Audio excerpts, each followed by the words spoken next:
Food and fun టేల్స్కి స్వాగతం అండి. చామదుంపల ఫ్రైని సింపుల్గా టేస్టీగా ఎలా చేసేస్తానో మీకు ఒకసారి చూపిస్తున్నాను, మీరు చూసేయండి.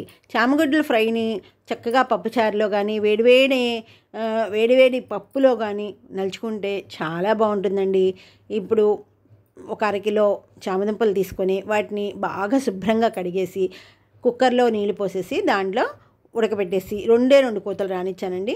2 కోతలు రానిచ్చి తీసి వాటిపైన చెక్కంతా తీసేసి సన్నగా చక్రాల్లాగా కట్ చేసేసుకొని వాటిపైన 1 స్పూను ఉప్పు, 1 స్పూను కారము, పసుపు, ఒక స్పూను బియ్యపిండి కూడా వేసి కలిపేశానండి. మొత్తం కలిపి 1 బొట్టు నూనె వేస్తే ఈ బియ్యపిండి అంతా ఈ ముక్కలకి పడుతుందనమాట. అప్పుడు ఈ ముక్కల్ని ఇప్పుడు బాండీలో నూనె వేసుకొని ఆ బాండీలో తిరగమాత గింజలు వేసుకొని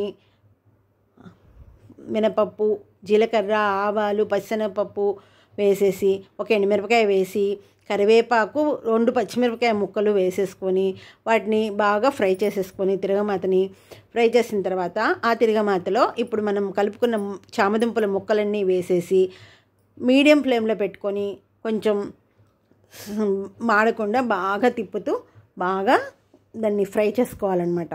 ఫ్రై చేసిన తర్వాత అసలు ఈ చామదుంపల ఫ్రై చూస్తుంటేనే నోరు ఊరుతుందండి, అంత బాగుంది. ఆ ఫ్రైని మనము సర్వ్ చేసుకోవడమేనండి. మా ఛానల్ని సబ్స్క్రైబ్ చేసుకోండి.